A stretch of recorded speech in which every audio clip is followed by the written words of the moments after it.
even arguing with people over anything, someone would, a third party would come and tell you, mbona unabishana na yeye na una kitu, una pesa, who are you? I've seen people impoverished by government contracts. I've seen people acquainted with me impoverished by government contracts. Someone who was doing okay. Hey, wadau manze, I hate to break this to you, but chances are everything you know about wealth could be a lie.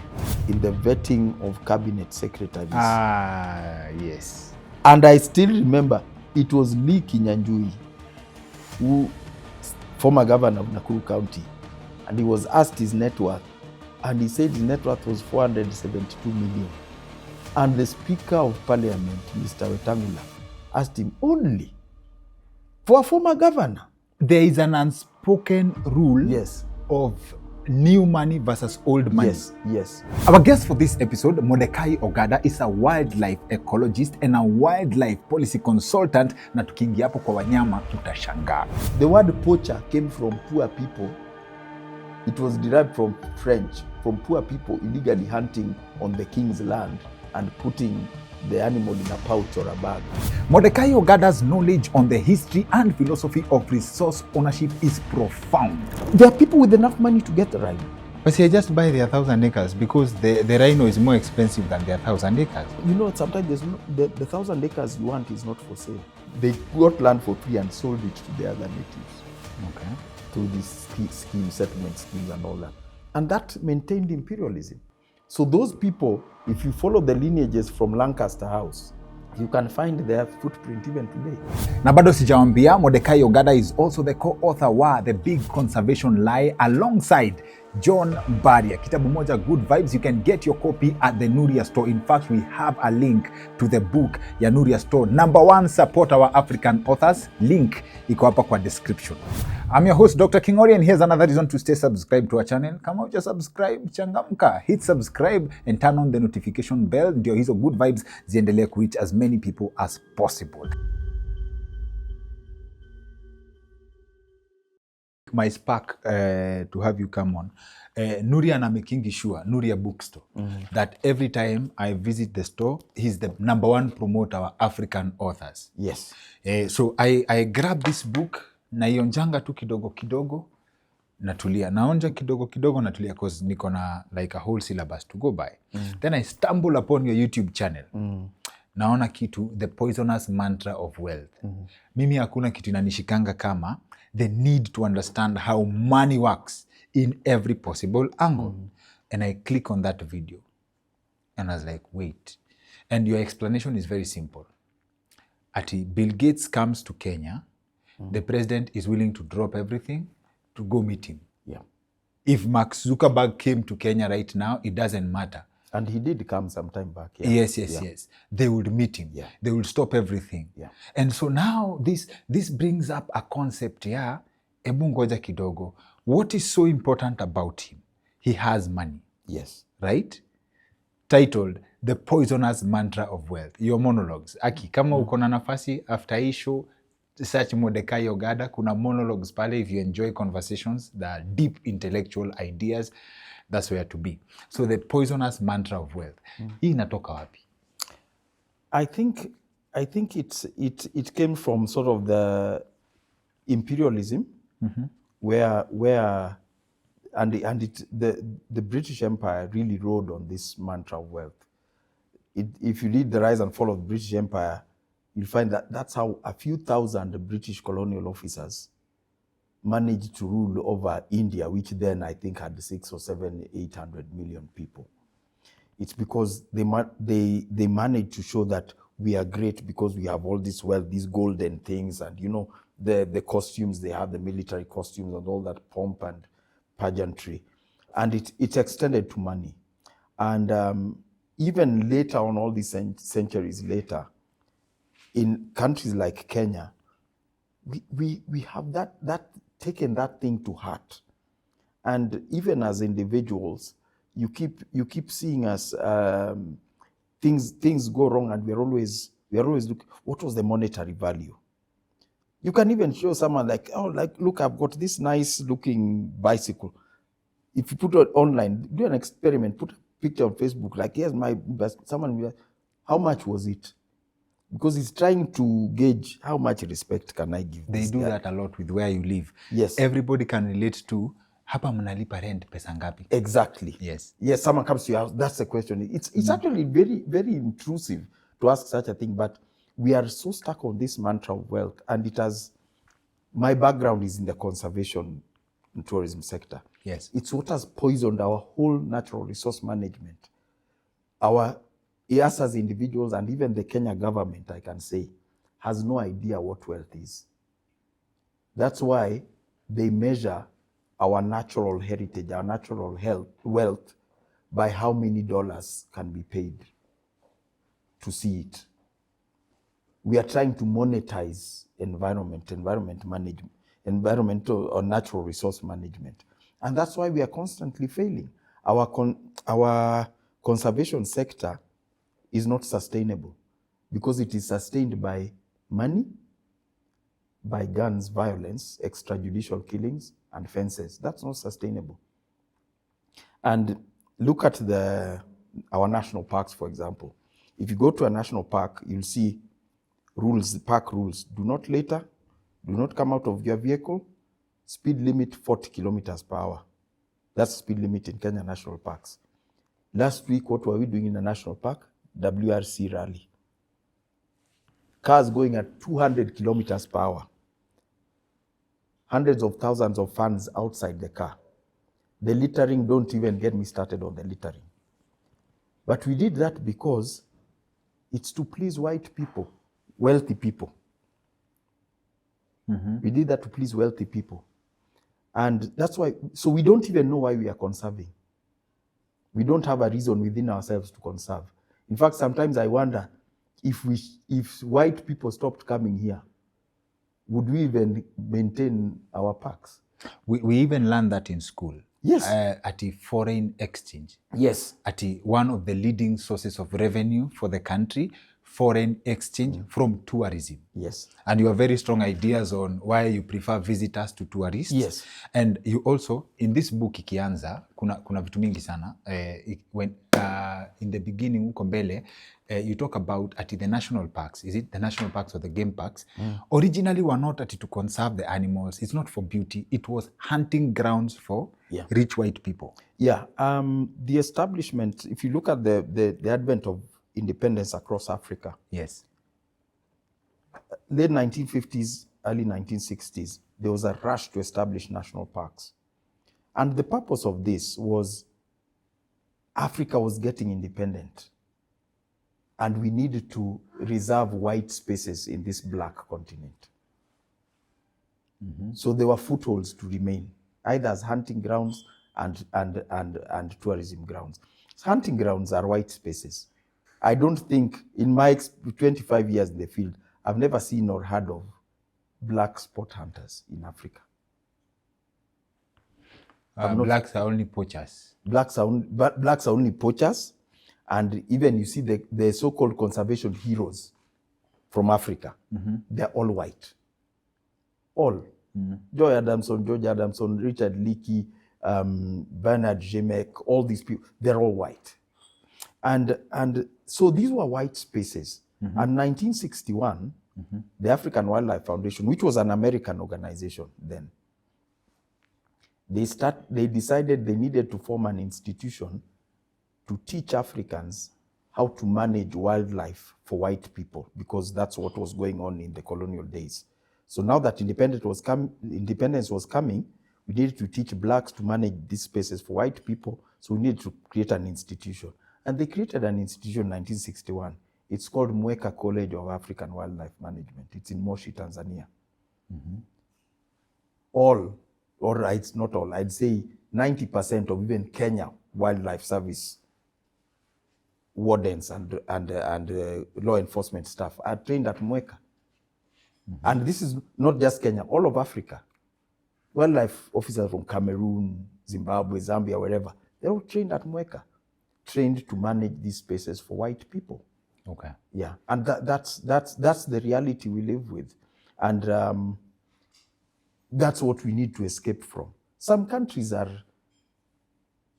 managing to sort of tear themselves away from it. But In Kenya, we are still locked into tourism is about white people. That's why when we give tourism data, we use the word arrivals. Yani JKIA. You taking your kids to Savo, you do not enter that. You're not a tourist. No, you do not enter that data. At what point do you get the data? If the data of tourism is from immigration, you taking your kids to Savo, you are part of the animals. Yes, you are just yeah. There's no point at which you enter that data, and this is a problem. This is a problem for us because even now, there's no logic, there's no discernible wildlife conservation policy we have in Kenya. We are just doing guesswork based on what white people want at the given time. Some few years ago, even the former minister Najib Balala, some white people came to his office and told him they want to hunt some animals so they can serve game meat in these lodges. And instead of just saying, hell no, he actually made a task force which went around this country trying to collect views on how to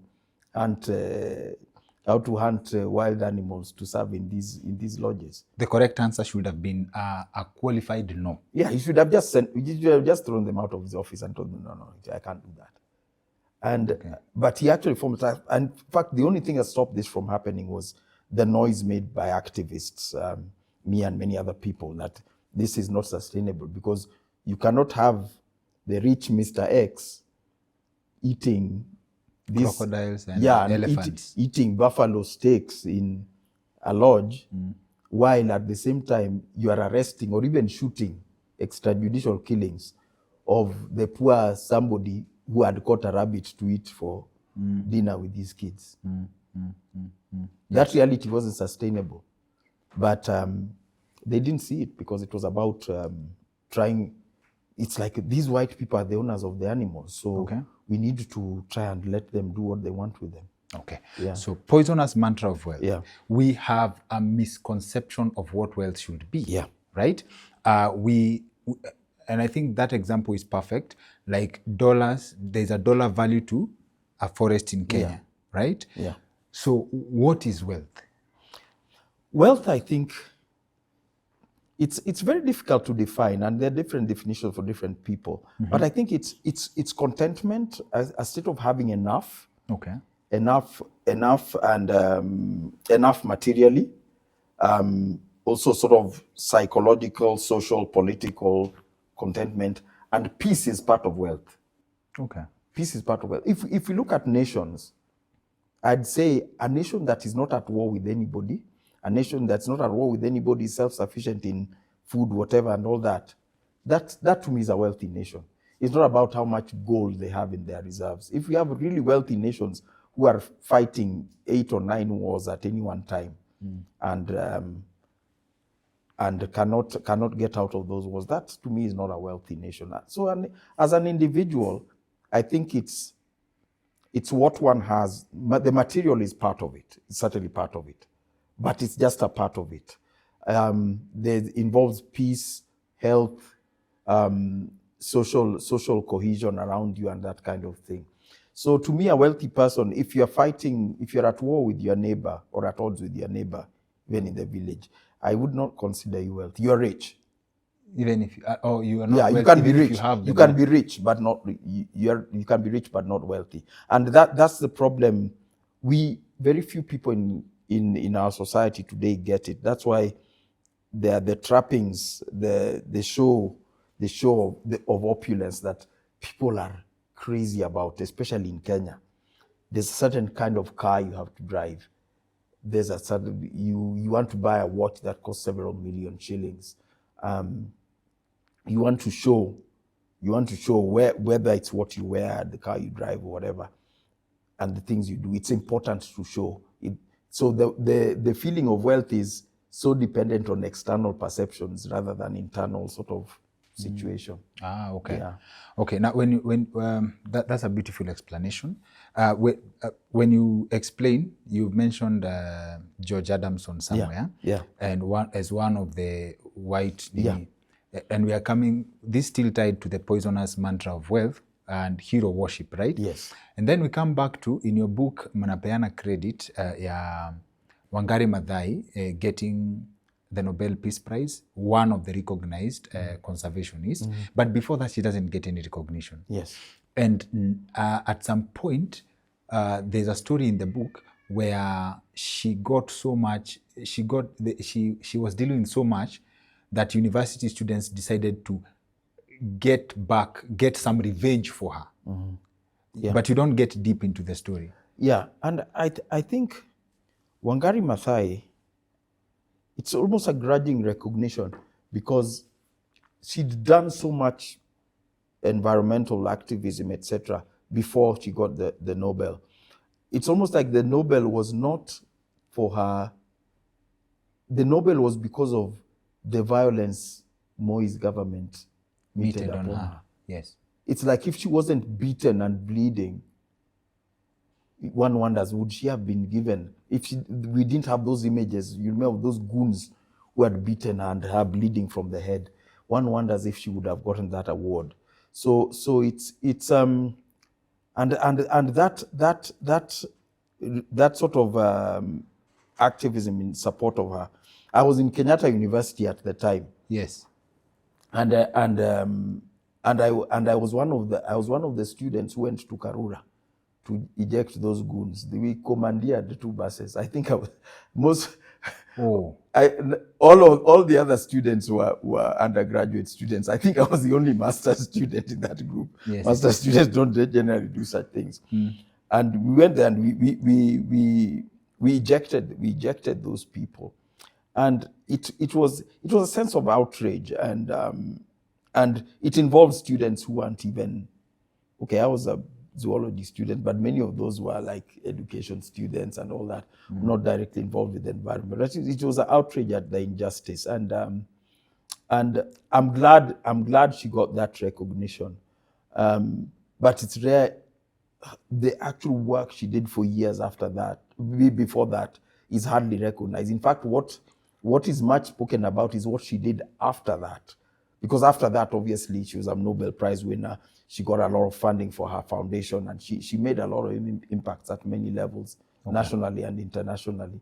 I mean, she even at one point was an MP, I think assistant minister. Yes. Yeah, and she got that recognition, but the real work she really did still somehow escaped recognition. And you see people like George Adamson, and he's just a snapshot of this ilk of person. He was someone who had tried. He had been a gold trader, livestock trader. He had failed at so many things. He was really this misfit. But suddenly he gained credibility in conservation because he raised some lion cubs and reared them. And he suddenly became this hero. People even forgot that the only way he acquired those lion cubs is because he killed the mother. That's how he got those lion cubs. And now later on, he's this icon. When Kenya Wildlife Service was rebranding national parks some years ago, when they were rebranding Kora National Park, those who know Kora National Park, it's a stunning part of this country, beautiful landscapes and wildlife and everything. But the rebranding was with the image of Adamson, not the image of those landscapes or animals or the beauty of that environment. It was with the image of Adamson. And that's a thread that has gone through conservation for the last 140 years of conservation in Africa. That thread that Africa has beautiful wildlife, beautiful landscapes. The danger to these wildlife and landscapes is black people. The savior of this wildlife and landscapes is white people. And that in a nutshell is African conservation, even in 2025. And there's a stark contrast in that description. When you describe Wangari Maathai, there's a key word that comes out, the actual work that she did, even before winning the Nobel Peace Prize. That's a very solid statement. But when you read the perceived heroes like George Adamson, who is hailed as the savior of lions, and actually for him to get raising these lion cubs, killed the mother of these lion cubs, but gets credit and recognition and as a conservationist. And as a conservationist. what does this tell you about merit in society? Is it so much about race, or is it so much about who knows how to play PR? PR plays a huge part in Kenya in various sectors, but in conservation, the foundation is race. And if we are to pursue conservation science as a profession, it's like when you're white, it's like we are coming up to the top floor of this hotel, and when you're white, you're starting from 5th floor. When you're black, you're starting from the basement. Oh. That's what it is. That's why all these wealthy white people waltz into Kenya Wildlife Service Director's office and tell them, here, I'm giving you a few Land Cruisers. And we are there receiving this philanthropy that to protect what is ours.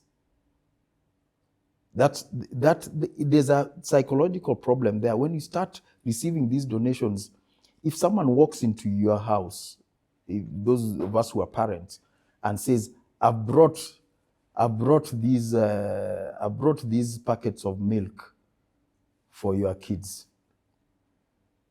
and it's a regular occurrence. I brought shoes for your kids.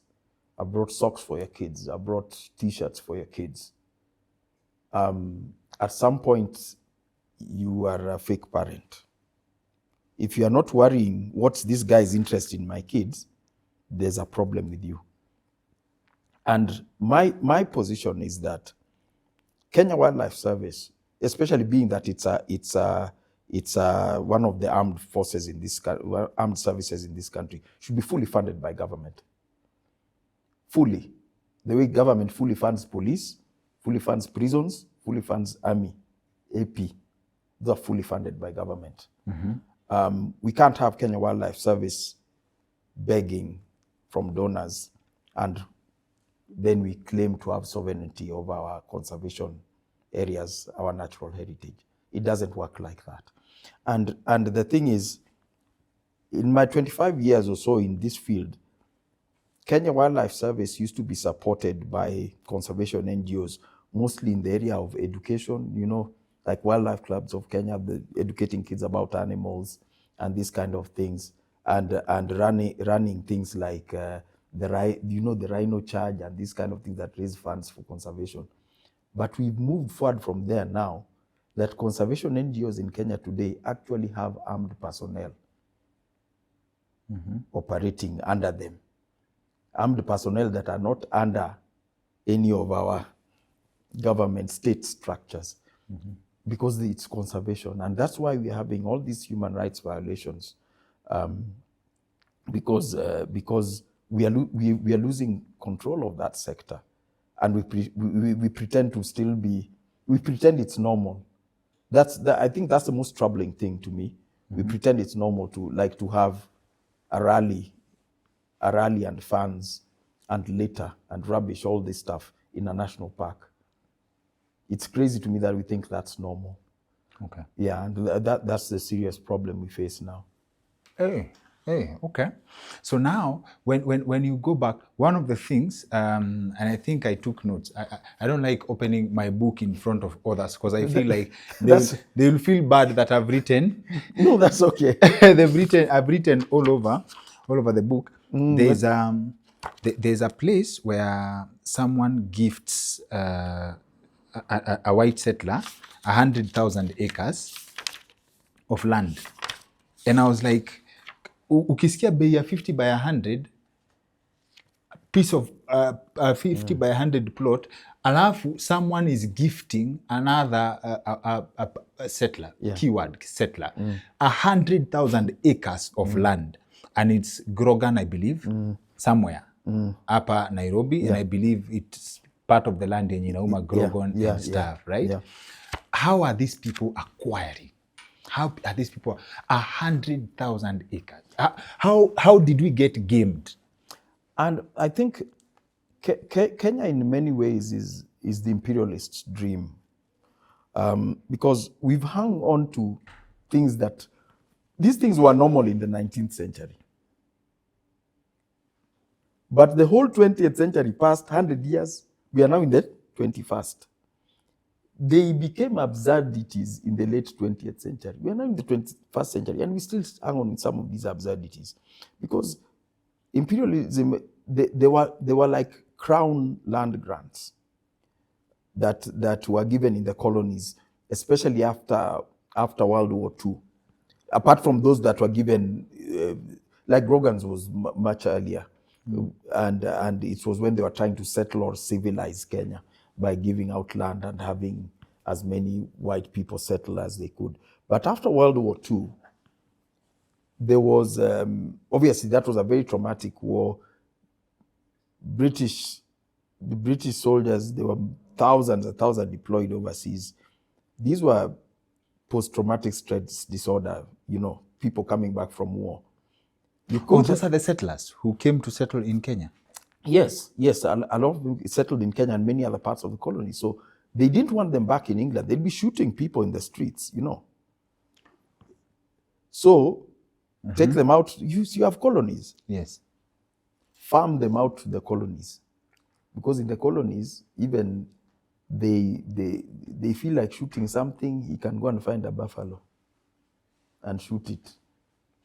And that kind of thing. So they gave him crown land grants. And these grants were just given quite arbitrarily. It's a document saying Mordecai Ogada, by order of the king, George, etc., given 5,000 hectares or whatever in a given place, and given that document.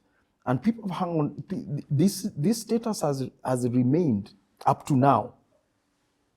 The land that they were given? Yeah, it's changed hands. It's changed hands from some of those soldiers. Yes. But there's some unwritten rules. It only changes hands to other white people, right?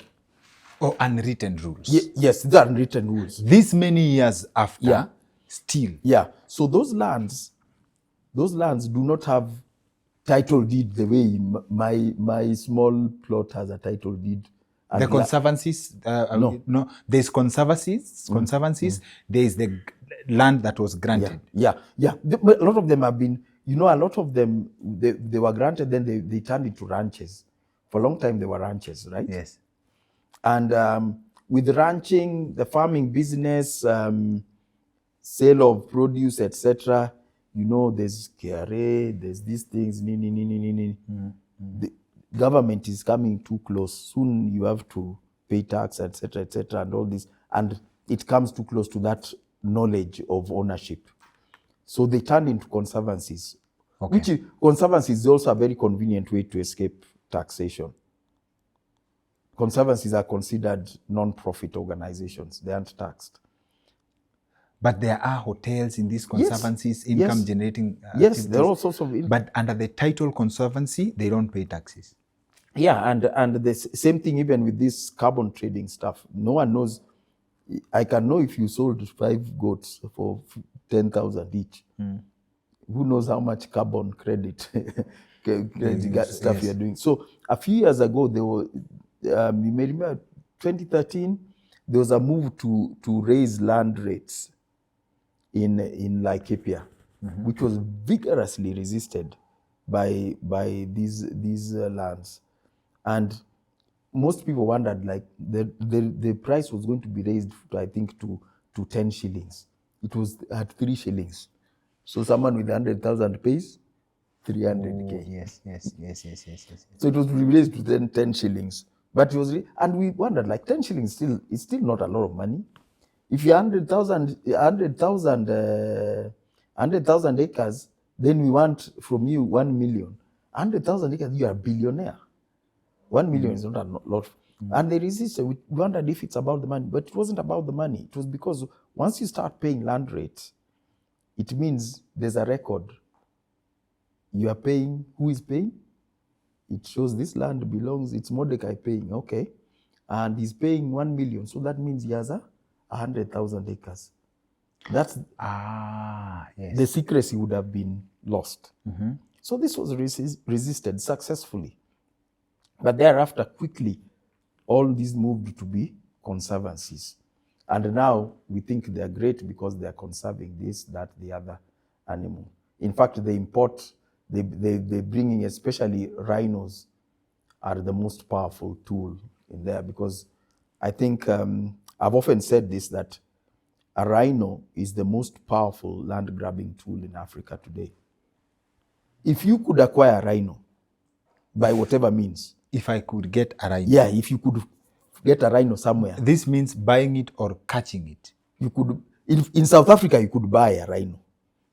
So if I can find a way to come with it You here. go to South Africa, buy a rhino, bring it here.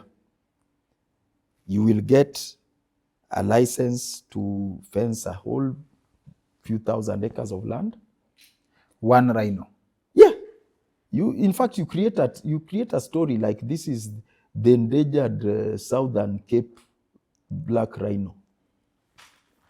You create a story, put it there, you'll get a license to fence a whole thousands of acres of land. You'd get a license for firearms to guard this rhino. You'd get even the ability to shoot dead anyone you see near that rhino.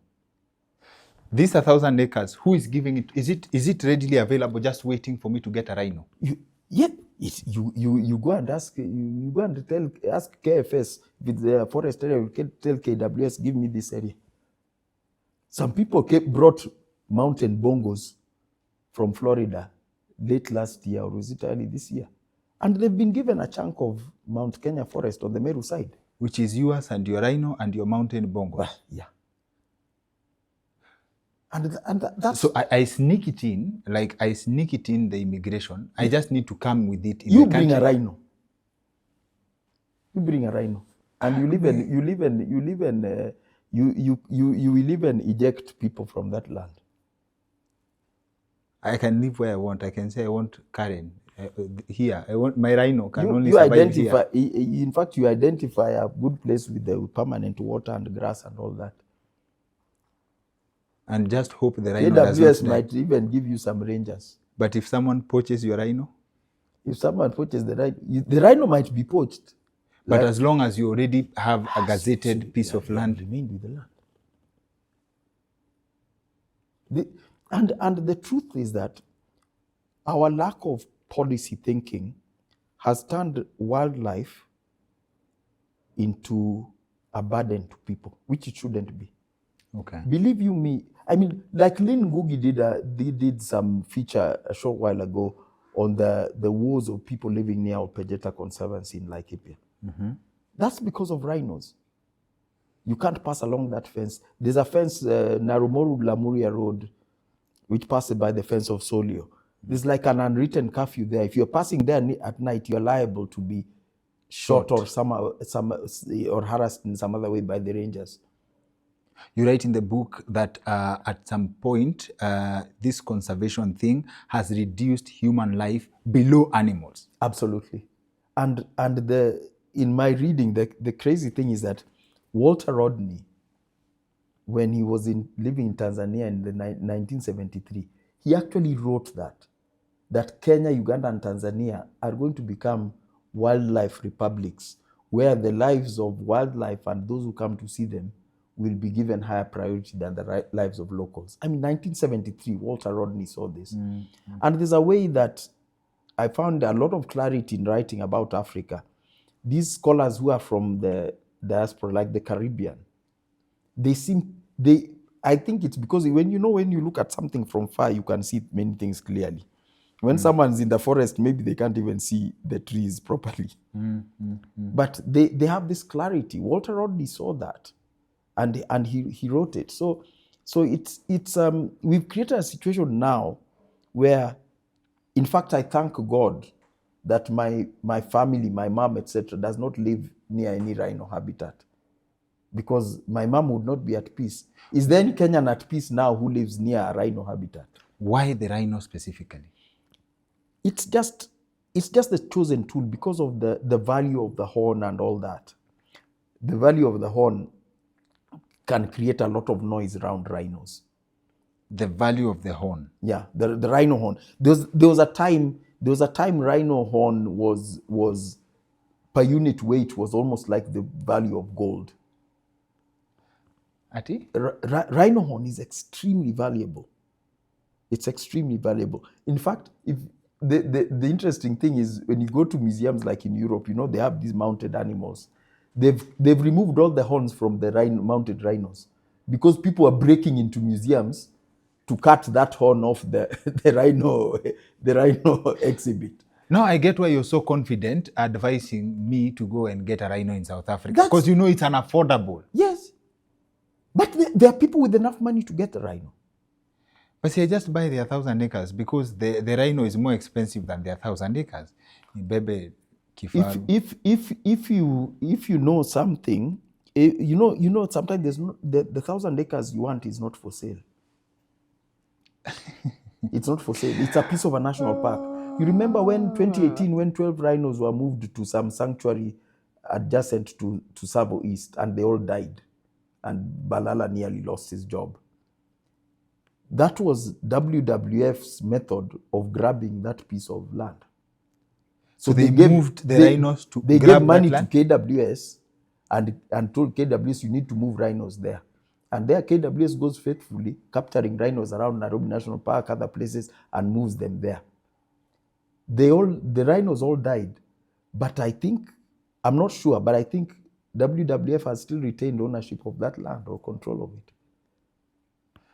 So hata zikifa ni sawa, tusimabaki na shamba. So now this value of the rhino horn, to say that at some point it goes toe to toe per unit value with gold, is it sentimental value or because there's something special about it?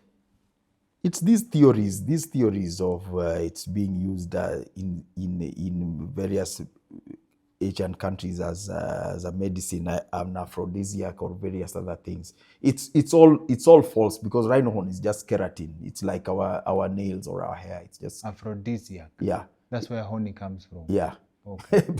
probably. and you see, and that's why the rhino has become this mythical creature that where it's present, people can be killed.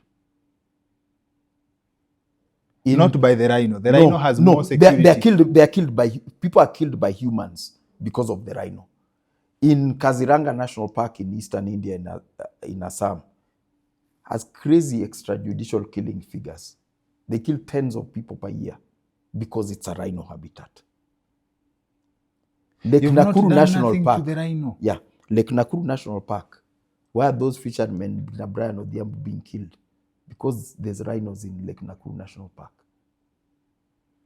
Why are people being shot adjacent to Olpejeta? Because there's rhino in Olpejeta. People are being shot adjacent to Solio because there's rhinos in Solio. So if you live near rhinos in Kenya, hauna amani. I'll do some research on the security situation at Inumoja near Kifaru Primary. I just need to know. Tunga sana. Nini. So now, my mind is racing here because now this is manipulation, perception, and I think this goes into the idea we were discussing offset about creating a perceived value, and now this value has skyrocketed that it's beyond human life, and this is in natural resources. Yeah. And I hear you say something in one of your monologues. Catch the monologues on Mordecai Ogada's page. One of your monologues, privatization of water, right? Please break this down for us, because we have agreed that there's a difference between value addition and privatization. Yeah. Break it down for us. Yeah, like as we were discussing earlier, value addition is when you actually take a product from one form and create something else out of it. So if we're talking about water, we can talk about desalination. Desalination plants like what they use in the Middle East, etc. That's actually, they are creating fresh water out of salt water. Yes. That's different. That's production. Yes. Privatization is when commercial interests come and want to take control, or actually take control of a natural source of fresh water. Fresh water, as it comes from the forest, is in usable form. I can drink it. My animals can drink it. I can water my sukuma wiki with it, etc. I can bathe in it. So when this gets privatized, like what's happening in Kenya now, and the The capital interests that are interested in privatizing this water for profit, they hide behind a conservation organization called the Nature Conservancy. They have an office in Karen here in Nairobi. Very nice offices. They're behind the privatization of water in Nairobi, Eldoret and Iten, Eldoret and Uasin Gishu and Elgeyo Marakwet water systems, Cape Town, so many other places around Africa. And what they do is they come and offer, we'll help you modify your infrastructure to avoid leakage, to make it more efficient, to reach more people, etc. And so our municipal authorities, county governments, foolishly, I may add, sign over this to them. Nairobi was done during Kidero's time, not recent years, a few years ago. Eldoret and Uasin Gishu and Marakwet was done more recently. But he signed it over, and these guys come and modify things that so that they control the flow of water. So if you look at Nairobi water, there's the Northern Collector Water Tunnel, which this catchment is in Murang'a. So the water, instead of flowing openly in streams and all that, is channeled into tunnels. And you know tunnels, a tunnel, you can't go with a bucket to fetch water there. Your goat can't go to have a drink. You can't go to bathe. You can't go to fish. You can't go to anything. You are locked away from that water. It flows. The water, if you can go and visit Ndakaini Dam, it is fenced. You cannot go to fetch water with a bucket in Ndakaini. The people of Ndakaini cannot go and fetch water with a bucket from that dam. But wouldn't it be an argument that dams help with, say, flooding, for example? Yes, dams help with flooding, and that's fine. It's the fencing that's the problem. It's the fencing of the dam? Yeah, because people now, if you have a dam and people in situ there, even goats there cannot go and drink in that dam, then that water is now, that's privatized water. And, okay, I'm a simple-minded man. So again, my mind goes racing. Is this like an unintended consequence? Because, let's say, for example, in this argument, the idea of water should be let to flow freely so that I can access water from the river. But by virtue of the fact that it's controlled and it is fenced, I am sure that as na tabia yetu ya swimming, I know when I'll cook tea or drink water, I'll not be drinking someone. My thinking. Yeah, we have treatment facilities. I mean, there's a point at which the water enters sort of the engineered treatment facilities before it's moved on to our taps, and those necessarily have to be protected, because even terrorism, someone can mess up something there. But the biggest problem is like from the catchment, especially the tunnels are the biggest problem, where local people, Abadea's catchment. Yeah, the local people cannot access this water, and then at the end user, bills also go up. People in Eldoret will tell you their bills have gone up by 6-7 times. Now you explain the net effect. Nature Conservancy took over, and the Nature Conservancy, as I said, is just a front. They're a front for companies like Coca-Cola, and Diageo. Diageo is a big footprint in Kenya. They own EABL, so they are major water users. They own Coca-Cola is there, has a major water user. So they are even selling the water. They make the Dasani water and all that. So they are just privatizing and earning from this. So this is becoming an investment. But aren't they buying? They are investors, or they are buying? They might have their own subsidized rate there, but they're the ones gaining from the higher bills. And you see, this fits very well within our structures, because we have still got some absurd colonial structures in Kenya where in urban areas you are not allowed here in Nairobi to have gutters and water tank, to harvest rainwater. You're not allowed? No, yeah. This is not for your own health? Yeah, you are not allowed. So the buildings that have gutters in Kenya, in Nairobi, sorry, and in our urban areas and centers, you have gutters, then you have that down pipe. So it just flows to the ground. You are not allowed to have that tank. Why is that? Why is that? So that you buy water. So you can't harvest should not- rainwater. yeah. It's nothing to do with drinking tires, sijui maji ya mvua imepita kwa tires. No. Nini? I mean, and if you think of some of the shortages people will have of water here, you can even buy drinking water, but for bathing, for washing your clothes, for washing your house and all that, you can use any water for that. But in Nairobi, there's actually a bylaw. In Nairobi and other urban centers, this is very old colonial laws. You are not allowed to have that, to harvest water in a tank. And look at some of the go downs in the industrial area. Can you imagine how much water we are talking? Ndio sasa I'm curious. So now if you can, what if you could harvest rainwater? Does this have a proper dent on the revenue government will collect if you did not buy water from them? It probably would. It probably would. There are some areas where where water supply is so poor. If people got together and put some proper storage facilities, wanaweza rushia kanjo mkono. So they don't want that. They don't want that. Yeah, they don't want that. And you see, one of the oldest structures of imperialism is moving people to the cash economy, like what we were talking about with the taxes and people being moved around. That's even our biggest problem. Why we keep like pastoralists, livestock producers under so much pressure. We're always trying to. The biggest problem that our government or our systems has with these people is that they are independent. We find it harder to tax them. How do you tax? He has his wealth there. If he needs something, he sells 2 goats and goes and buys and all that. That independence, no imperial or capitalist system likes it. So it goes all the way even into agriculture. Why are we being brought these GMO seeds, and why are indigenous seed exchanges being prohibited in Kenya now? Indigenous seed exchanges. Yeah, like you grow your kienyeji maize. Yes. You know those ones which you grow and you can plant from the seed, from the harvest. Yes. That is currently, right now, the farm bill was passed, and it is now illegal for me to grow my maize and to give you, you want some seed? That is illegal now. That farm bill even included prohibiting things like sale of milk locally, like to your neighbor and that kind of thing. Really? Yes. This is illegal today. It's not yet been enforced, but it is illegal right now because they want to create dependency.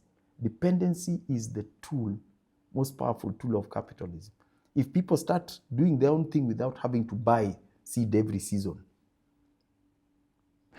potato farmers planting and keeping the small potatoes and planting again next season without buying new seed.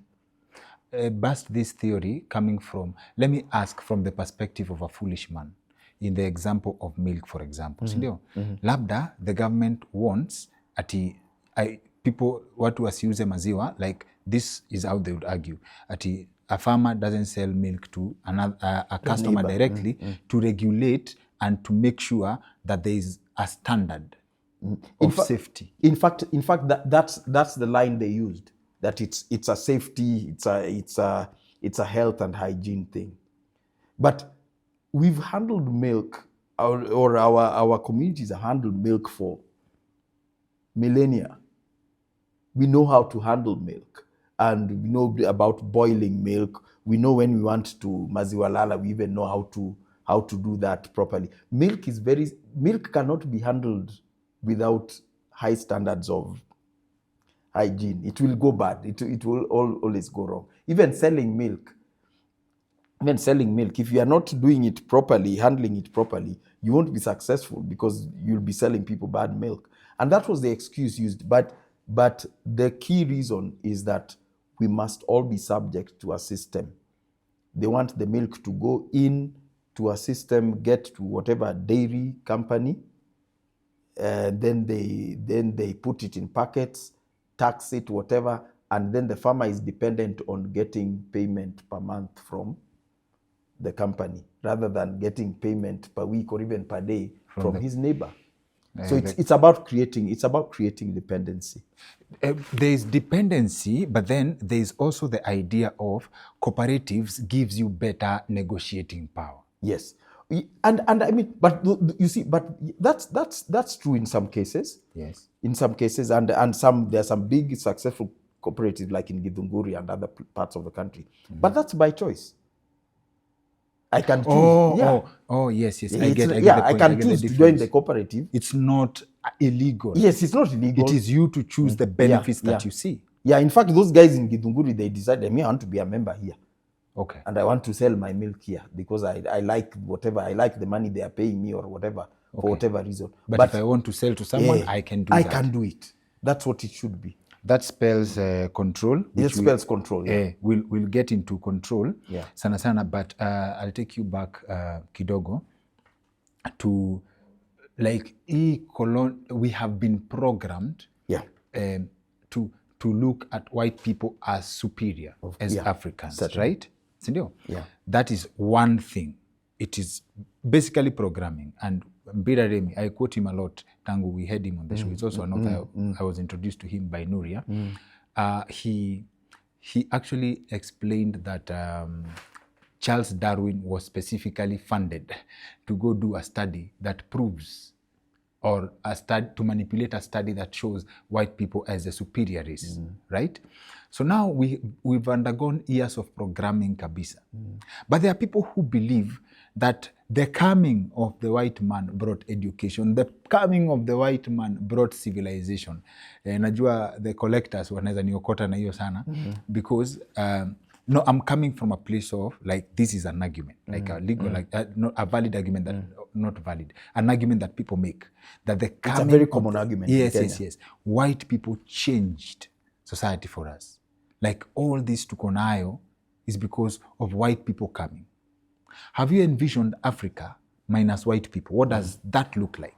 Well, minus white settlers coming, not settlers, explorers, nani. So like Africa is a society. Do you think, how does that look like? I think the perspective I have is that, first of all, as a scientist, I know in this book, there's a chapter called The Prostitution of Science.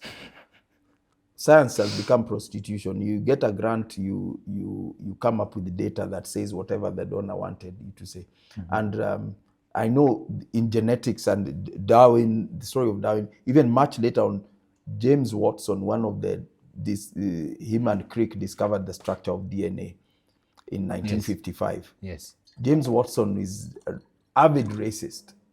He said it straight up, white people are superior. And his words carry weight because he's one of the co-discoverers of DNA. To Africa, we must understand the coming of white people was not because they liked us or wanted to help us. They were hungry and had stripped their homelands of resources. They came here for resources. So Africa was the shamba. They came to hunt and gather here. Iyo kitambo, when they were coming, they had stripped their countries of resources. Yes, they had already stripped their countries of resources. And the resources that were there belonged to these, these noble, they had a feudal system, noble families, kings and queens. So kings even owned the wildlife. The word poacher came from poor people. It was derived from French, from poor people illegally hunting on the king's land and putting the animal in a pouch or a bag. Okay. Yeah. So that was the problem. Feudal Europe was very uncivilized. The king owned everything. Everyone else was a squatter. So they quickly stripped there was poverty, the lack of resources. So they came looking for resources in other lands, including Africa.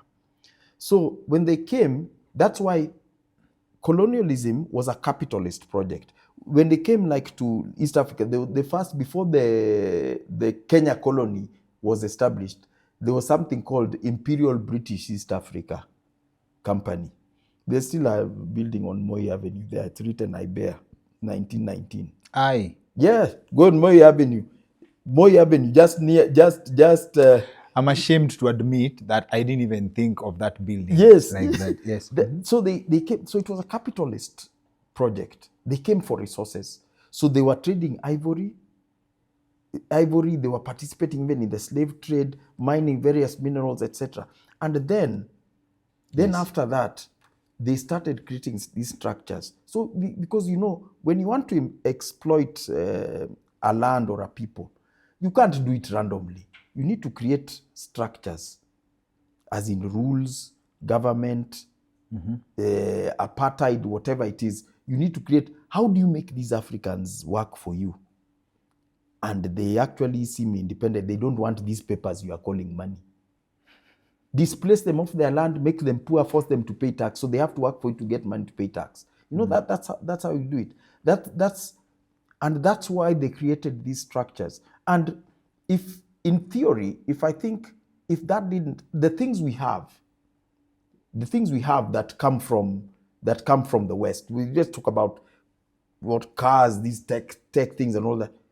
None of this is given to us. We buy this stuff.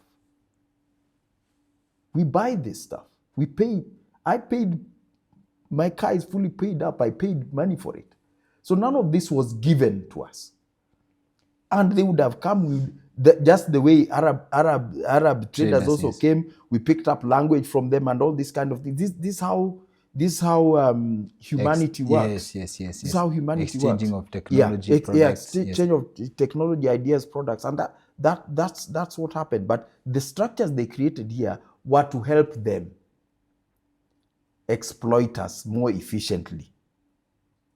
That's why they created very orderly tea estates which provide more profit. Britain earns more profit from Kenya's tea than Kenya. Yes. Far more, not slightly more, far more. Please explain that to us. Like, how does that work? It's because we have rules by which our tea is exported, very high quality tea, by the way. It's exported from here with no value addition, no branding, whatever. Just the green leaves. That just leaves plain plywood boxes, and it's taken out there. Out there is where it's packed. It's called now Earl Grey tea, Twinings tea, this kind of thing, and all that. Branding. Yeah, rebranding and all that kind of thing. The branded teas that you see here are only sold here in Kenya. I've traveled to Europe several times. You do not see tea labeled Kenya tea, whatever, this Kericho Gold, I don't know, these brands we are familiar with here. You don't see them in the shops there. So the tea from Kenya that's sold in Europe goes to England, and from England, it is now brokered out, and they make more money like that. And it is sold through a tea auction in Mombasa. There's some strange animal called tea auction in Mombasa. In this case, aren't we hating the player instead of hating the game? Can't we do that? Can't we? We can do that, but we are so indoctrinated. Our state, our systems are so indoctrinated. I mean, that's something our president or our minister for agriculture could decide to change today. Executive order. Kutoka leo, tea auction Mombasa imefungwa. You could do that today. But they don't. Because of this corrupt system, there's a payment. It's easier to pay a few people a lot of money than to give the country what it deserves. It's far cheaper. It's cheaper to pay a few people a lot of money. Yeah. Some of our previous ministers of agriculture are even given shares in the tea auction. The shares there. It's like a cartel. Yeah. They're given shares. And that's how it goes. That's why 62 years after independence, we are still selling our tea through a completely unfair system. And our tea estates also, we have to think about, I'm not sure about how the ownership of the land works. A few years ago, I remember there was a land dispute in Nandi, and the governor actually uprooted some tea bushes because there was land that he was saying belonged to the county government. The governor of Nandi. He was arrested. the governor of Nandi. I think I remember that Yes, scandal. he was Sang, arrested. Yes, Governor These Sang. tea estates are not ours. They are not ours. They are not ours. In which case the balance, as much as we would like, and it would be fun to blame other people for our misfortunes, we have borrowed the systems in this sense. You have a very interesting explanation, and I'm glad I remember this. We had this conversation offset, like when I told you that it is harder for me to buy a piece of land in Embu than to get a piece of land in Kikuyu. Like Embu is almost 2 hours away. Kikuyu, I can commute 40 minutes, right? And then you explain that it's not because, and I've never thought of this, the value of the land is based on a very interesting capitalistic concept that it is a few families that own these lands. Yeah. And then the same case in Nyeri, and in Nyeri you say, this is why the town cannot grow. Yeah, and To explain it, and this is the thing that's happened in Kenya, is that we had our colonial days, and then the independence. I say independence in quotes because it was a replacement. I think we didn't have independence. We had a reshuffle. Yes. Some people went to England and some people took over the offices. But the systems remained the same. And we still have nobility in Kenya now. We still have imperialism in Kenya now. And this is why we still have exclusive access to some families, depending on lineages, have more access to government resources, whether it's positions, etc., etc. And we forget that our so-called independence, our independence leaders were chosen by our captors. They were chosen at Lancaster House.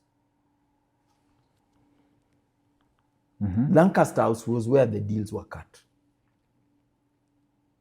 Wechukua hii, sawa, uko sawa. Then we come and have some strange ceremony on 12th of December 1963 with the flag going up and ignorant natives dancing and fireworks and all that. But that's what happened. So it was just a change of guard. Okay. It was just a change of guard. And that, then if you see flowing from there, these people acquired colossal tracts of land, the Lancaster House gang. And then by that, they could now choose, because he's a chosen noble, Kenyan noble. He can now choose a noble. He can say, I think Mordecai is a good guy. He understands the system. I can give him something and make him also a noble, make him also rich. I can choose. They were given they formed these land buying companies to sell land. They got land for free and sold it to the other natives. Okay. Through these schemes, settlement schemes and all that. And that maintained imperialism. So those people, if you follow the lineages from Lancaster House, you can find their footprint even today, because they were chosen. They were chosen to take over from our captors. Our captors chose them. I think that one is good, based on the fact that they had attended some of these schools, some of the training under the British systems, some of them because they had, especially in Nyanza, in fact, the key agent in choosing these nobles was the church, the children of clergy. Some of these areas, it was the children of the wealthy, children of chiefs and all. Nyanza and Western, it was really the clergy. The church played an important part. Maseno School played an important part in that, in choosing of nobles. So these nobles are still nobles even now. And that's why growth, economic growth, in many parts of this country is still dependent on those noble families, on whether they want it or not, or it's dependent also on whether they are part of it or not. It's very hard to grow without some of their patronage or approval, etc. even now. So there is no fair deal in some of these areas of the idea of willing buyer, willing seller. I mean, yeah. One thing is that the granting of land is instant wealth. I mean, if you look at even the noble families of old feudal Europe, their power was based on how much land they controlled, yes, and owned. So land was power, and that's what the British sought to establish here. And so these people are instantly powerful and wealthy. So if you come to him, I want to develop I don't know, a school or a shopping mall or some kind of business. I need land. He'll look at you and he'll say, he can quote you a ridiculous price that the maths doesn't add up. Or he just tell you, no, I'm not in need of money, so I'm not interested in selling it to you. And that's the end of that story. When these people do need money, they seek out their fellow nobles and sell. They sell a lot of stuff between them. I need $1 billion, just to take these 500 acres. So what does it say to the person working hard, hoping to hack the system, that you want to work hard, what's the reality of someone, hey, kwanza, this is me, I want a ranch. Usicheke hivyo bana. It is near impossible. There are a few areas of the country maybe you can go. The most likely way of you getting enough land to make a ranch is if you go to some part of the country where you buy 50 until it becomes 1,000 or something, which is difficult. How will you find 50 different families willing to sell you their 40 acres? So by the time you get 2,000 acres, it's but those who own those huge tracts of land, they know by selling to you, they're creating a new noble. You'll suddenly be a noble. Because right now, there are rich people who actually have the money, can afford to buy that 10,000 acres from that rich guy, from that noble. But he's not selling. He won't sell because that will create a new noble. And the nobility is meant to be a closed circle. Maybe you can enter by marriage, but it shouldn't be something you can work and achieve by working. Nobility is hereditary.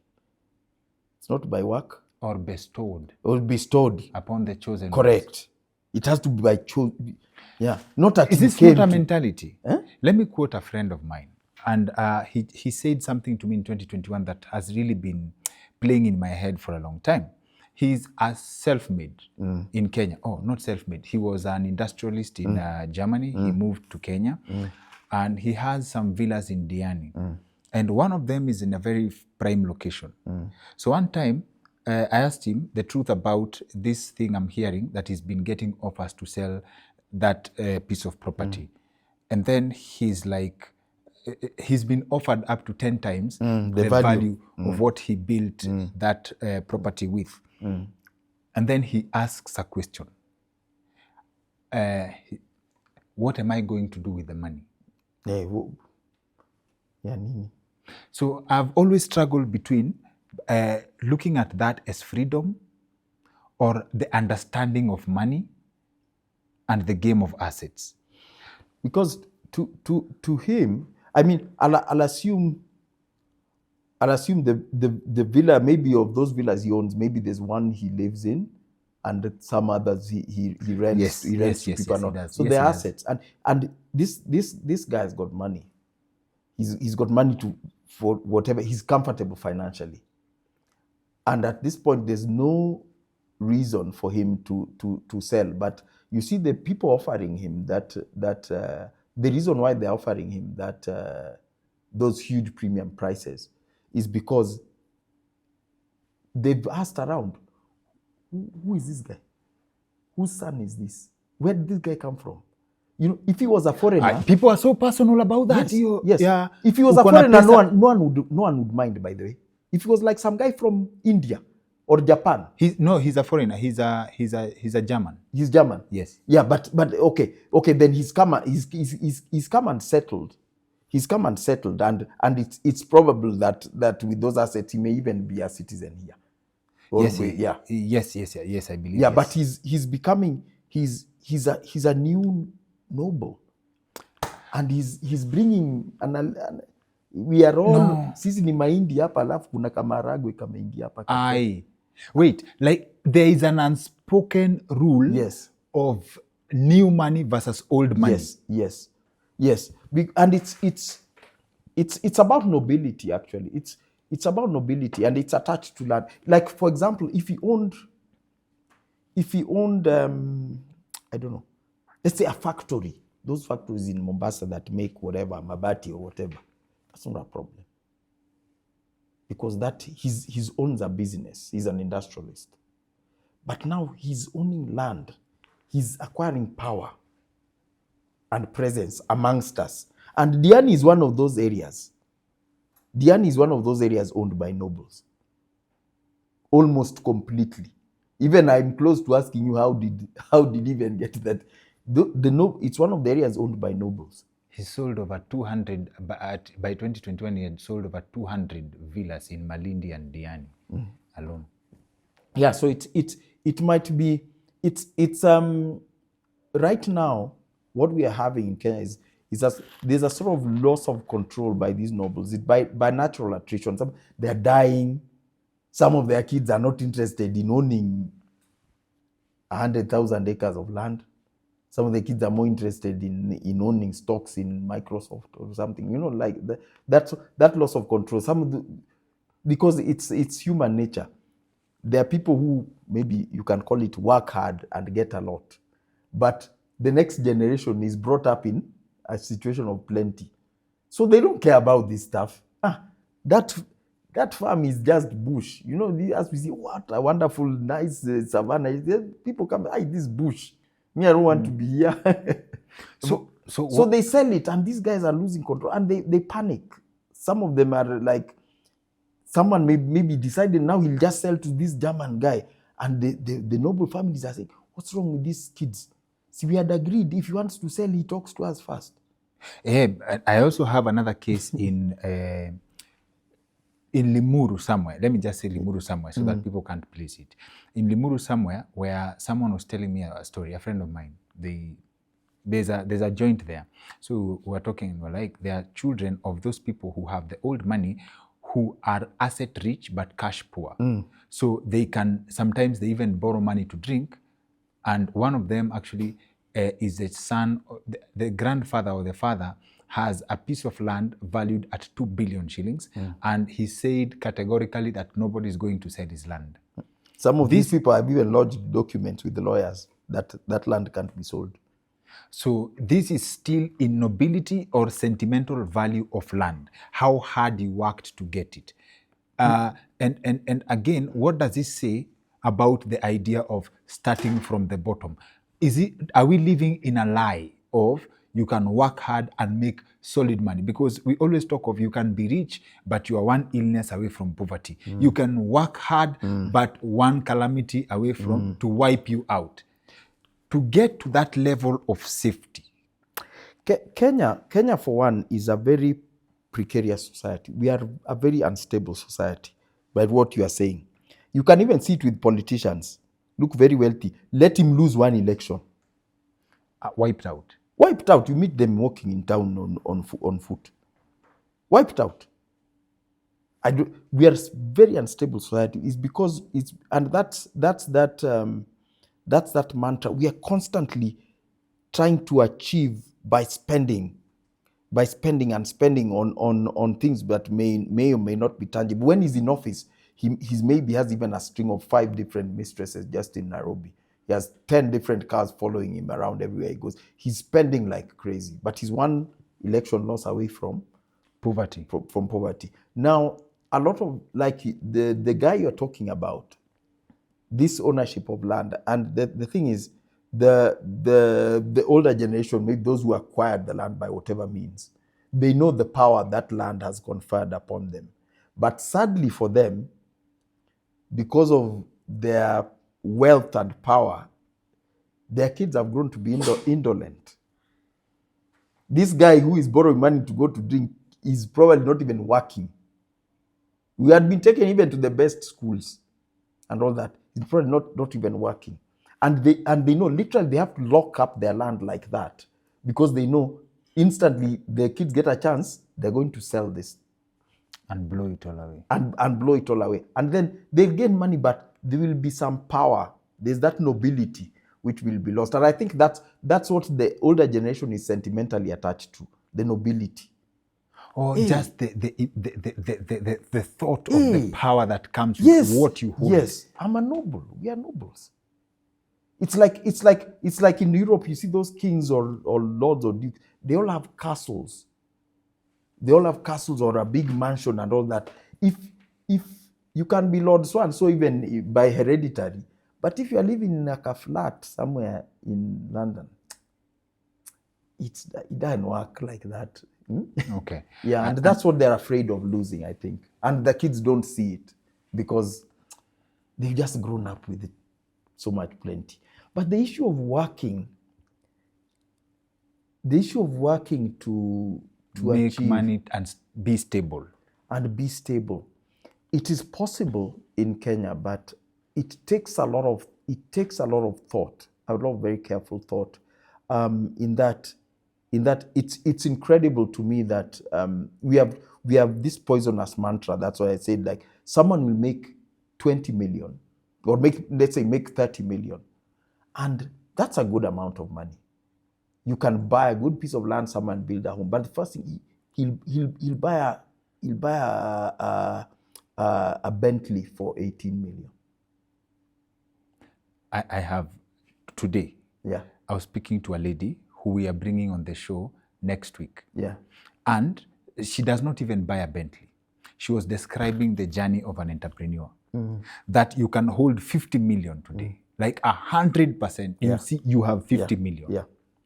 But based on the business environment, next week you have a zero bank balance. Because one of the sure bet ways of making money is dealing with government. So they can give you a tender, you invest the 50 million, they pay you 60. Do clean business. And then next time they give you a tender 100 million, you even borrow some, they don't pay. Then they don't pay. You are wiped out. You're wiped out. And it's a cycle. We're bringing I've her seen next people week. impoverished by government contracts. I've seen people acquainted with me impoverished by government contracts. Kabisa. Someone who was doing okay, he was all right. He was doing fine. And these are the things. These are the instabilities in Kenya that are, you don't even know how to explain them to someone, because these are the pitfalls we have in this country. And you see a lot of, on the other hand, is because of this mantra wanting to seek power or seeing power in wealth. It's why you find, we don't need to mention the name, but there's these car dealers who are always in court. You called me, I gave you money for a Range Rover, and the Range Rover then come. You finish that case, you come out of the court like this. There's another guy who had given you money for an Audi. Didn't come. Maliza hiyo toka, there's someone who had ordered a Mercedes. And you look at the guy and you wonder, what's he doing with money? And it's because one of the things also that Kenyans associate power with money, that Kenyans who get a bit of money, they start hanging out with these politicians. And politicians in Kenya are parasites. You see someone hanging out with a politician, wanamkula, sio ati yeye anakula yule mwanasiasa. Mwanasiasa anamkula. They go to places and have drinks, and politician gets up and goes, and this guy pays the bill. These guys are parasites. I've seen that. Yeah. I was hanging. Okay, for me, mine was different. I saw the pain he had to explain to me. Like, we were going to a certain office. I was following up with some for Bashida Nezaona. I was going to Youth Fund. Yeah. And he actually helped me link that up, get the connection, because I needed to bring the Youth Fund chairman, then Mr. Muthendi on the show to explain to us why the fund is not working, why entrepreneurship is not working. He came, he explained graciously to the best of his capacity, but on this day that I'm going to meet him, a politician, after he requested that we go together, so tukaenda na gari, tukifika parliament, I actually drove his car. Tukifika parliament, naona he's struggling, anataka kujua, anataka kuniacha aje. And I think he didn't have money then. Happens to everybody. So it's like amezoea kukuliwa na watu. Yes. Mpaka everyone he talks to. Yes. So ana struggle. Kambia it's okay. It's okay. But sasa I understood the pain yake kwa the need to give. Yeah. So this is different tukisema ni wao ndio wanakulanga watu ama wenye wanakuliwa ni wajinga. You know, kwanza wale wanakula watu are especially the higher ups one. Because from this behavior I can see this was one of the more people who've come up recently. True. Yeah. Nominated actually. Yes. These are the people who can still have that. These are the ones. They peddle influence. They peddle influence. And he says like you are so lucky to have been seen with me having a drink. Get up and go and leave you with that bill. They peddle influence. They peddle influence. And they are the ones who are, on the surface they are very rich, but they are the ones who said one election loss away from. They are out. And that's why when they are out, they are ready to cut a deal with anyone to do anything. Because it's that level of desperation. And so in Kenya, we have this danger of instability. And I think what we need to maybe teach the coming up generation is to learn to shut out the noise of when you make a bit of money, what people think you should do, what you think would, how you think things would appear to other people. You need to sort of learn. Stop playing to the gallery. Stop playing to the gallery. The gallery in Kenya is brutal and powerful. True. It's incredible. I mean, I've had people even ask me like, why do you drive this KH car? Yeah, I've got that car, manufactured in 1996. And people ask, why do you still have this car? And I've had it for, 15 years. And people ask, why do you still drive this car? And I don't need to drive another. And people don't know what to invest in. And you see, that's why people make money. And they don't know, you find people will make a lot of money, but will not, for example, take his kid to a good school which he can afford. I think one of the key mantras for me is like, if you are a parent, take your kid to the best possible school you can afford. See that as an investment. But you know many rich people, we have their kids in just average schools and said, that one doesn't have returns. I mean, school is not an investment. You just said up a moments ago that these rich people, their kids, to paraphrase, wametupa mbao, but they've even been taken to good schools. Yeah. So it's sort of not a guarantee. Yeah, it's certainly not a guarantee, but it's an investment in the person. It's an investment in the person. It builds the person. Because one thing I've realized is that we are so stuck on objects, and by some way these things can disappear anytime. I even see people. Some short while ago in Syokimau, there's a lot of demolition of houses on this Jomo Kenyatta That flight was path. painful, yes. Yeah, people are spending 50 M building a house on a land for which it doesn't have a title. You know, it's kind of crazy. These are someone who could afford to buy a land somewhere properly, but he didn't. I don't know why. Because he wanted to be close to some place where politicians are, or I don't know. No, some of I don't them, know what the thinking was. Some of them are victims of the inherent corruption of the system, because you can do due diligence and even get to the level of getting a title deed to some extent. If you, especially when land, I know of some. Yeah. Yes. Land, do the green card search. If you don't do due diligence to that level, watakuchapilia hata na hiyo title deed. Iyo original. with your title deed in your house. It's very hard to blame them actually.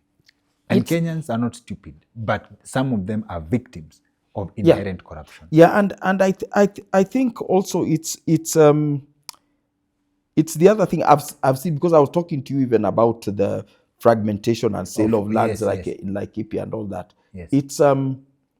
it's some of these things, not to speak against, because obviously there's some doing honest business, but True. but it's like you want to buy a piece of land to go, you want someone, rather than go out, look around, see, oh, I like that piece of land, or tell an agent, I need a 2-acre, 3-acre piece of land around here, and can you look for me and find someone who's selling? And people want, you're told, oh, there's this wonderful place, and you are shown a gate in the middle of the savannah. You're told it's a gated community, and you're shown a view of Mount Kenya, and then you're told it's Nanyuki, and you say, I bought land in Nanyuki, and people pay cash for land in Nanyuki, and the only identifying point of Nanyuki is because he saw a photo with Mount Kenya, which is visible even from Isiolo, from Tharaka, from Thika, and all these places, and then people go and find that the land is not what he thought it was, or it's not where he thought it was, and it's because they use that peer pressure. People are in a bus, and people are, some are the so-called kupiga set. Goes and say, you see him writing and say, these are their guys by then. It's like the matatu big. Okay. And then you see them like, okay, I booked this one. Then now you're seeing there are only 2 left. You say, I need to act fast. You get back to Nairobi and you write the check. I didn't know kuna kupiga set. With the land buying companies. Sawa. There's 2 things before we close. Now, ya kwanza ni, how do we reset our minds to view ourselves to value ourselves first? What do you think we need to do to take back the years of programming? 2 things, that, and tutafunga na your views on our skewed relationship with intellectual property. And I laughed so hard when you explained in your video, and the example you gave at iyo wakili, a quick one. I told that to my friend and lawyer advocate, Frank Mokaya, hata alicheka sana. He's always disturbed with that. And I'm actually considering having him come on the show to discuss hiyo pia, by extension. But tuanze na, how do we reset? I think, and I'm first of all, I can talk about my generation, and I'd say those born from the 1960s to 1975. Okay. I think this is the generation that's almost irretrievably messed up, programmed. You'll hardly find someone of my generation who thinks the way I do, or if you look, my generation, we are the currently cabinet ministers. President is my generation, as is the deputy directors of parastatals and all that, programmed to the limit. So most of us are irretrievably sort of defiled. Cannot be helped. The coming generation, and they have the seeds of that value of themselves. And that's what a lot of my generation refer to them as. They are rude. Wanajisikia sana. They've learned to value themselves, and they've learned to see when they're cheated. And then they don't have this politeness. They say, unanidanganya, or you're useless and all that. And you see, there's even a tragic incident when an MP recently lost her son, and a lot of that generation said, we don't care. When we were being beaten up, she was pushing the agenda of beating us up. And Very people sad. say, oh, that's rude. But the fact is, these are people who value themselves, for better or for worse. And I think they are coming up, and we'll have to answer to them. We'll have to answer to them on what we have been doing. So there's hope there. And we can value ourselves by starting from the individual, look at what is my value as a person.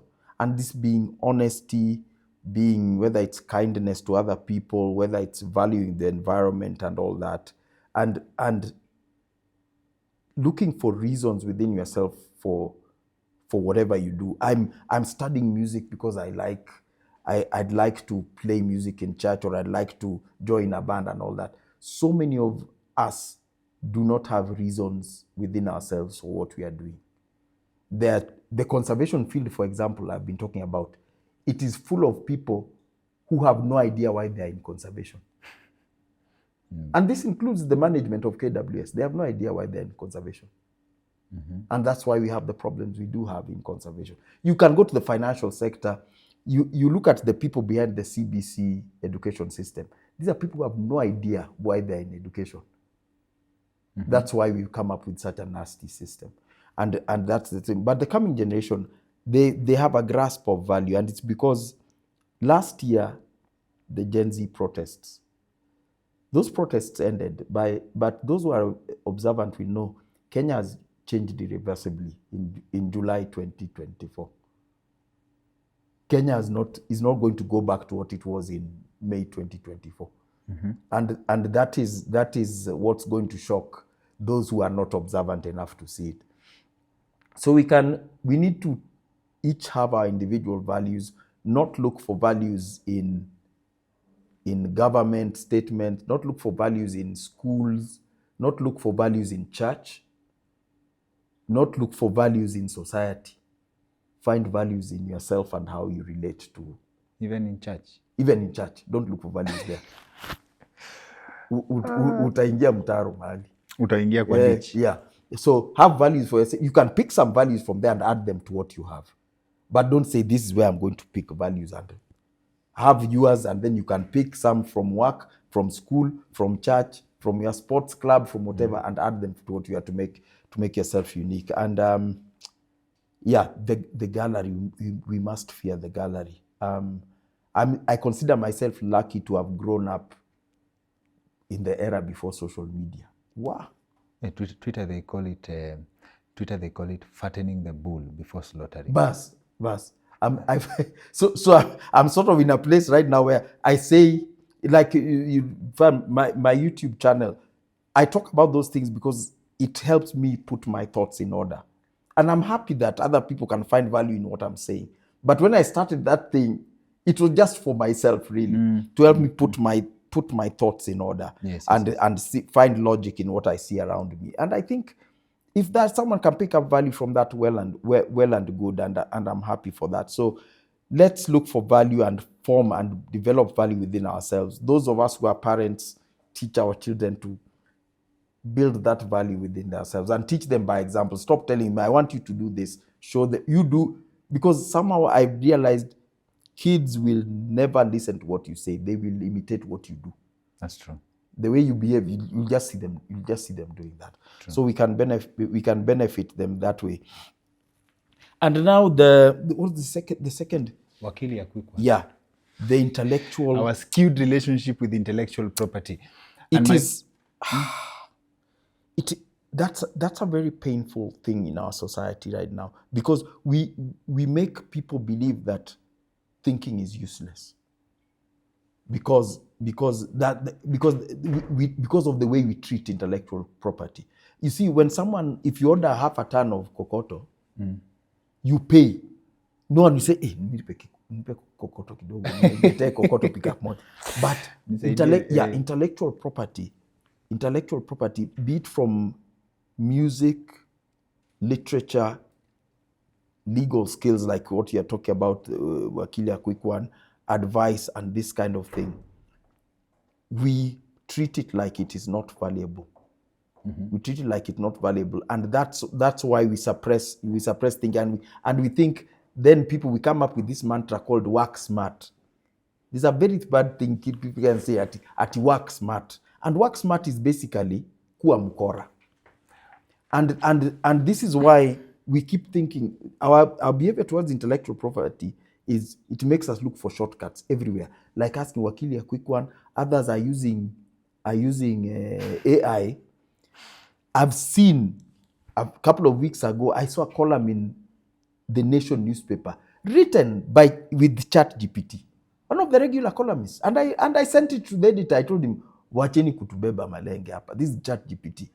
Aya. Yes. And that's the thing. People are faking things. You see fake degrees. You see people with a degree, and this guy never went to class. walikuwa na kina, and we accept that. There are so many even in public office. You say he presented a degree from some university. We know the university doesn't exist. He doesn't have classmates, but we've accepted that. And I think this all grows from our bad attitude towards intellectual property. And even those now higher qualifications like PhDs, people are getting it. There are people you pay here in this town and will write for your thesis or a proposal, master's, PhD, whatever. And we see them there, and people are getting these degrees and walking around with them and making crazy decisions. So we must change. We must start rewarding intellectual property, in that someone gives you that bit of advice, the lawyer gives that bit of advice, pay him for it, do it formally, do it properly. Those of us in the consultancy field, we suffer most from this. In fact, me, I've almost given up on doing consultancy work in Kenya because people con you out of your work. Individuals con you, organizations con you, even government cons you out of your work. You know, you're told we expression of interest for this. Give your expression of interest. And you write method, the whole idea. Method, kila kitu. Work plan, budget, nini, you write kila kitu. Then you don't hear back. But once I've written the work plan, method, budget, you don't need Mordecai. You can give your sister that thing and she'll do it. Si hiyo ndio kazi. Me and my friend Martin said we are not writing proposals. No, I don't. Myself, I don't do it. Because we've normalized theft of work in this country. Normalized it completely. Even NGOs, they get some funding to do something. Put an ad in the paper. People will get down and write you proposals. In fact, now you can sit down and choose, this one is better. Let's use this one. And you go ahead and do it. That is, we've normalized theft in this society, of intellectual theft. And it's crazy to me, because how will we develop? I don't even know how we are going to develop. And that's why even my friend Wandia Joya, she says she has such trouble with students in her class using AI to do assignments. Even sometimes she's asked for one paragraph, something which would be actually simpler to just type. People are using AI. I wrote an article on AI that she used in her class, and she asked students to analyze it. Some are even using AI to analyze that article on AI. Yeah, so I think our treatment of intellectual work, like that thing of proposals, I mean, we don't try. Come on, say it. I just don't do it. I just don't do it. So I think if we change and start treating intellectual work the way it should be treated, that will get us back to a point where our society has logic. That's why so many look at our government, they're constantly, and the legislators, they're constantly going to benchmark on this, that, to the other in other countries. There are people who know that stuff here in Kenya, but they don't want to consult you. Ironically, when a foreign consultant comes, he's paid very heavily for his work. Sometimes he's even given enough money though that he can come and subcontract you. Yes. He comes and even subcontracts you because he knows he picks up on the fact that you know your stuff. But we must treat intellectual property better. And I think the bad example of what we are doing now comes from government. Then I think and it trickles down. I think in conclusion, it's accurate to say that everything most of us know about wealth is a lie. Yes. Including the idea of stability, and we are also competing in a rat race that if you don't understand the game, you can't win. Yeah. I mean, our idea of wealth is quantitative. How much do you have? How much? How many? How big? But we forget the qualitative side of it. That what's the quality of life, and that's the part that somehow escapes us. And many people, as we were discussing before, many people have even asked me, like, you mean you decided to move out of Nairobi and live in Nanyuki? I mean, I don't even live in Nanyuki town. It's like out in the village somewhere. And people don't get why. Why would you do that? Programming. Yeah, with program. Yeah, why would you do that? And right now, looking at the way society is going, people are starting to understand some of the value of that quality of life. I say there's so many people moving out. People who don't have to be in Nairobi every day are now moving out of Nairobi, and that kind of thing. We need to understand more about quality. People are now beginning to even travel a lot, get more experiences. He's gone to, I don't know, Thailand or Australia or somewhere, and he picked up some ideas there. Now he's doing something, and people are beginning to pick up on that quality. But this too much has been about accumulation, and I think the worst signal of it was, to me, was in the vetting of cabinet secretaries. Yes. And I still remember it was Lee Kinyanjui, who former governor of Nakuru County, and he was asked his net worth, and he said his net worth was 472 million. And the Speaker of Parliament, Mr. Wetangula, asked him, only for a former governor? And I don't, that shows you how deep the rot is in Kenya. The Speaker asked him, that's very modest for a former governor. So I don't know how much he expected Mr. Kinyanjui to have. And the implication is that ungekula zaidi hapo, kwani ulikuwa fanya kazi. But then the worst part is when you hear during the vetting, everyone comes and tries to top up the number. I don't know kama they have a verification channel. Yeah. Unasikia mtu 4 billion, you are not a producer of anything, probably Nobility, unless they are counting land. And then now that also qualifies a statement. Let's put the politicians aside. This is a separate statement. Come across word that, and I think this was a tweet that someone put out, akasema, when you really investigate somewhere, these rich lineages of families, there's a thief somewhere. There's someone who had to take the hit. Like there was a successful thief, and then the others probably learned how to multiply. And they see that wealth as prestige, because one of them, I think it was Mr. Joho. He said his wealth is 4 billion. And so what do this Speaker again ask? What does this consist of? He even counted watches. I mean, why would I talk about watches? Does that make me? I could have 100 watches worth 50 million, but for a job. But no, for that one, okay, not for that. For net worth, it was explained to us that the value of those watches, right? It is like what do you call it? Mobile wealth, like. And movable asset. It was Jimmy Wanjigi explaining this. Like you could have someone with a watch at worth 200 million, but if you want to sell it, you can even find someone to buy it at 300 million. So now the idea here is, like, let's say, for example, you find yourself in a foreign country, like, you're in the US, or let's say something happens in Kenya and then you have to flee, right?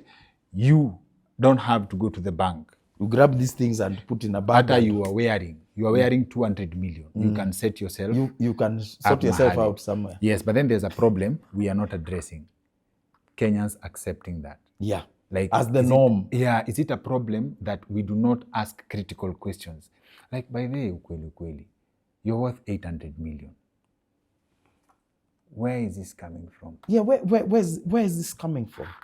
And you see a lot of it with the nobles, descendants of the noble families. There's a lot of it that's even in land.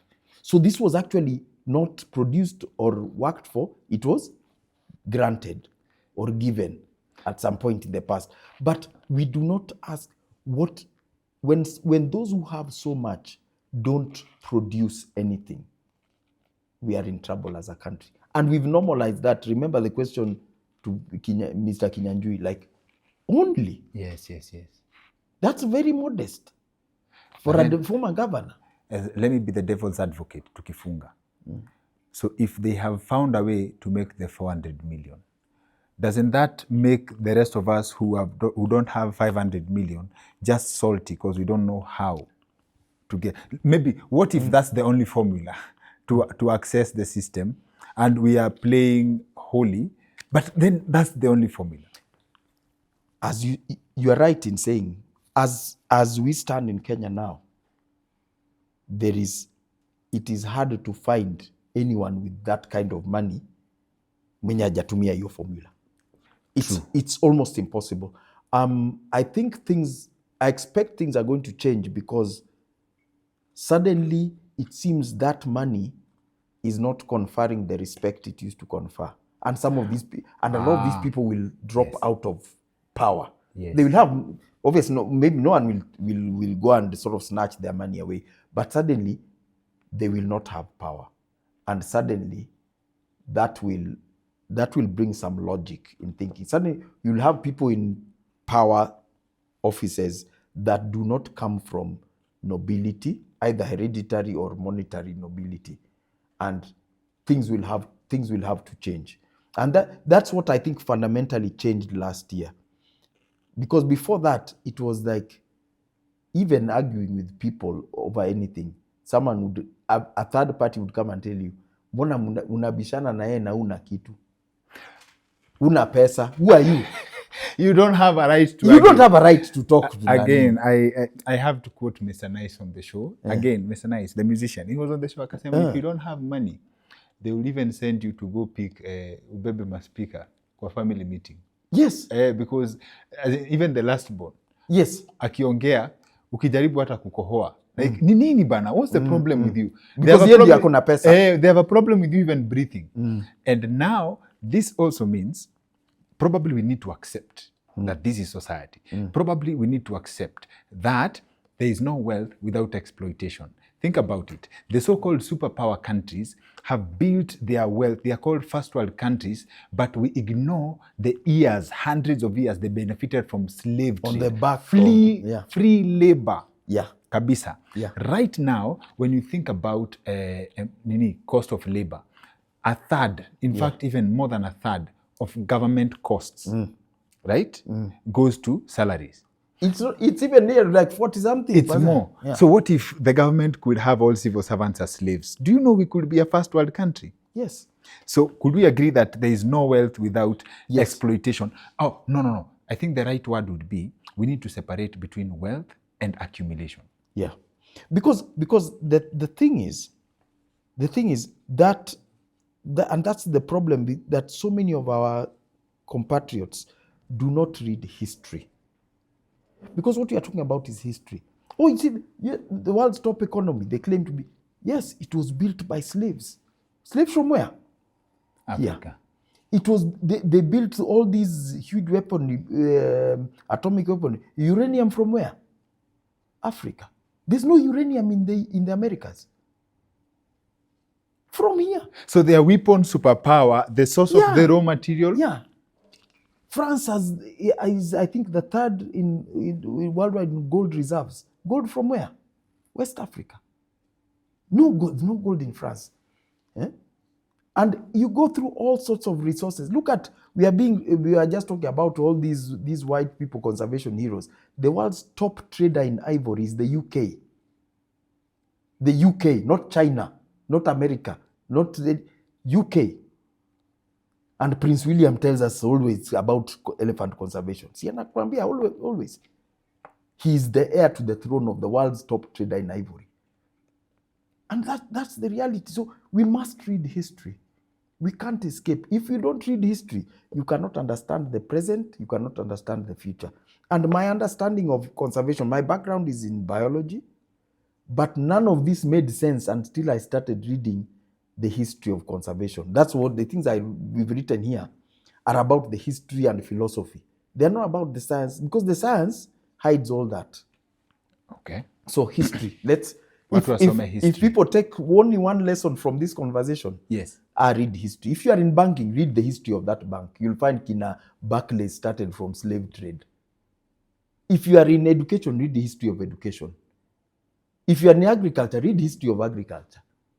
And that once you do that, then you understand what's going on. Asante sana. Now, tuanze na The Big Conservation Lie. This is a book by Mordecai Ogada and John Barrier. Hii kitabu ni very interesting and it's well written. You can grab a copy at the Nuria store. Please allow me to give a shout out to Nuria, because Nuria Nuria, my library, Nuria introduced African authors to my library, pole pole, and he has made sure na anajua kuniseti. He times me so much. Anajuanga, nikienda, I know, naenda kuget kitabu fulani, banambia, soma hii. And he's very sure, I don't know how he knows. Like, akinipea, I must look for the person. And for the most part, he does a lot of work promoting African authors. Yes? They stocked this book when no other bookshop in Kenya would stock it. Was willing to stock it. Bule is doing a great job and the team at Nuria. In fact, leo tunawekea link ya how to access the Nuria store. They deliver books to whichever part of the world. I believe I can say to whichever part of the world because their network is countrywide. Kama kuna kitabu inakubamba ama tumerecommend ama kuna kitu unaweza penda kusoma, check kwa database ya Nuria. They will deliver anywhere in the country.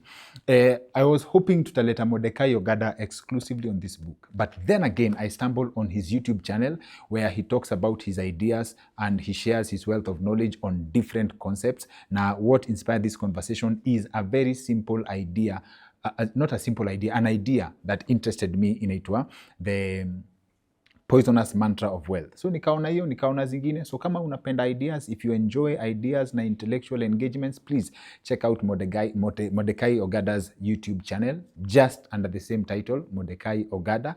And by the asante sana for making time for us. It's wonderful to be here with you guys. Asante sana. You are doing a good job. Thank you, sir. Yeah. Asante. Yeah.